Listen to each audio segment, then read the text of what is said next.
Hey guys, and welcome. This is going to be a more normal video.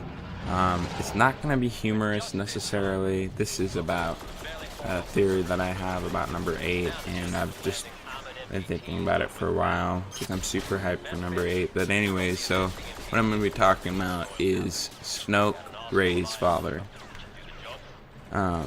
So if you guys don't want to have any mild spoilers or spoilers at all, don't watch this. Who knows, I could be correct, could be wrong, you never know. So if you don't want spoilers necessarily, don't watch this. Alright, so this is all based on whether Snoke is actually Gallius Rax, which if you just look that up, Snoke, Gallius Rax, you'll find plenty of videos on it. But to keep it short, 3 new books came out since number 7, or like during number 7 or something like that, and they all talk about this mysterious character, Gallius Rax. When he was a little boy, he grew up on Jakku.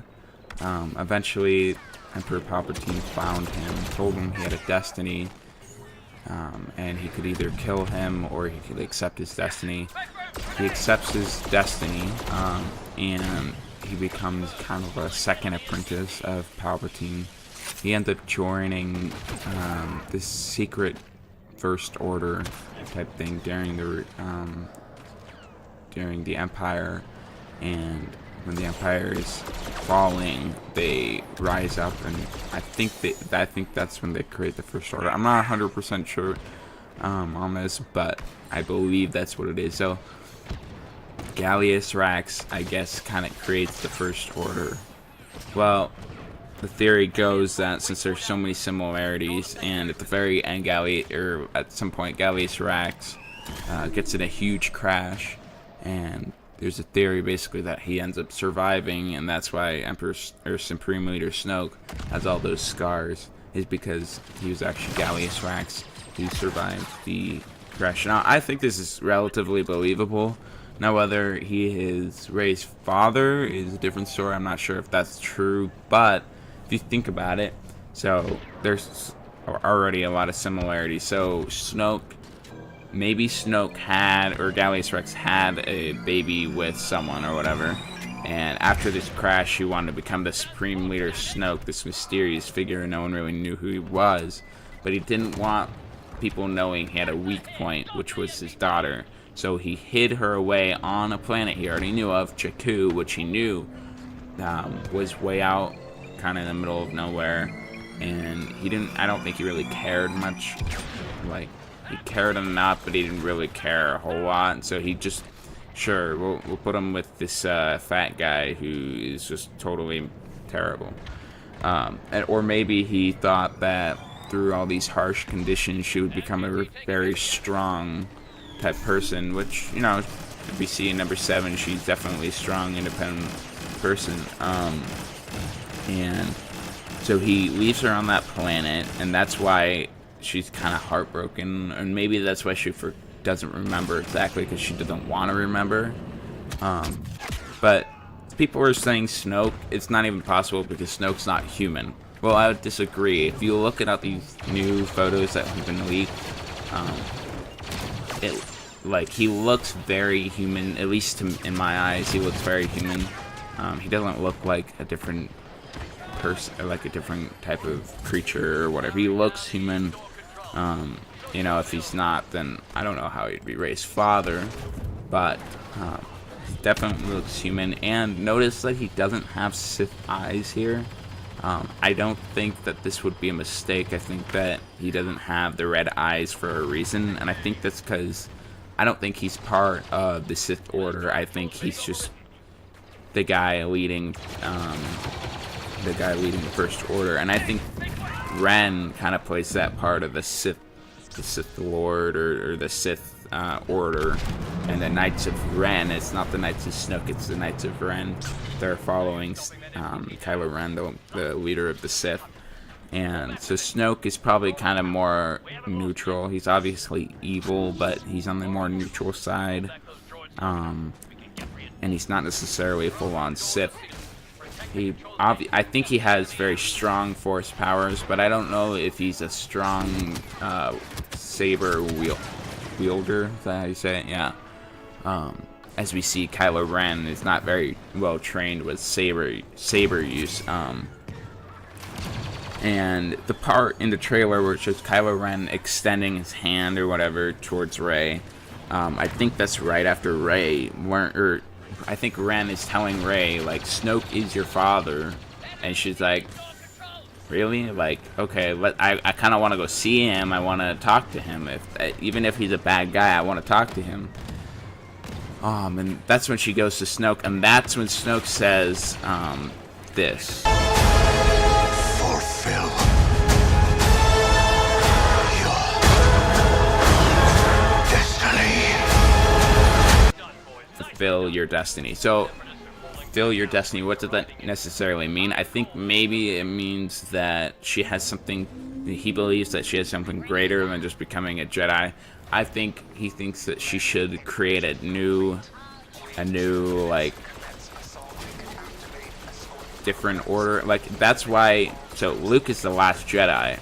In my opinion, it's obvious that Luke is the last Jedi. I don't think Rey will be the last Jedi. I think, bear with me here, but I think in number 9, Kylo Ren and Rey will both be kind of neutral-ish. They're not going to be Sith and Jedi. They're going to be totally new. And I don't think Ren wants to be evil. I don't think that Rey necessarily wants to be a Jedi, especially after seeing how disappointing, I guess you could say, that Luke was. She's going to think he's disappointing because she's heard all these legends, and then she just learns, oh, he's just a heartbroken guy, and he's not even willing to train me all the way. And so she just kind of, I guess, gives up on Luke, and she just kind of goes looking somewhere else. And I don't think she's ever going to turn evil. It doesn't seem like that they would do that. Plus, I think a lot of people would be mad if that happened, but I personally wouldn't be mad if Kylo Ren became good. I don't think very many people would be mad at that. Maybe some people would. But I think if maybe he would be replaced by another bad guy. So we have Snoke. Basically, 3 baddies are Snoke, Kylo Ren, and General Hux, who I think all represent 3 different types of abilities and stuff like that. So I think that's pretty. Oh, and then we have Captain Phasma, but she's garbage. But I think Kylo Ren, like, I think it would be really cool if he turned to the good side, and I wouldn't be surprised if he did. And then by number 9, the like final showdown in number 9 would be Rey and Ren fighting Snoke. I think that'd be really cool. But you know, maybe it won't happen. But if it did, thumbs up, dude. That would be great. But so those are kind of some of the reasons why I think Snoke is Rey's father. Also, they look somewhat similar. It's very hard to tell since he has all these scars, but they have the same kind of style, color theme. He's not entirely evil, which I think is because he has Rey. And it's funny because I think he's actually kind of a hypocrite. He's telling Kylo Ren, you need to kill your parents. You need to get rid of the ones that you love in order to become truly evil, or like truly part of the dark side. But Snoke himself is not willing to kill Rey, and I think maybe that's for a reason. I think it's gonna really be part of the plot, and I'm not exactly sure how it's gonna play out, but I think that's an important part. A couple things to say that I know that Rey isn't Luke's daughter. Why would Luke Skywalker drop her off at Jakku, a sand planet, when he himself and his father both hated that type of environment? Why would he just be like, oh yeah, she'll be fine. We'll just drop her off. You know, sand, it's only coarse, it's only rough, and it only gets everywhere. I mean, who cares about that, right? That just doesn't make sense to me. And then also another part is, why would she leave him with the traitor dude? I can't remember his name. Maybe I'll put his name on the screen for you. But it just doesn't make sense, and he doesn't seem like he was ever necessarily a good guy. So why would Luke just leave her with the enemy, kind of? It just doesn't really make sense. And maybe it is because he wanted to go hiding, but that just seems too obvious to me, and I don't think that Disney would go that way. But you know, let me hear what your thoughts are, and I'm definitely hyped for number 8. I hope you guys are too, and I hope you guys enjoyed this video. I might do maybe 1 or 2 more of these. I just like thinking about this type of stuff because I like number 8, and I love Star Wars, so you know, I'm just doing what I like to do. Anyways, I hope you guys all have a great day.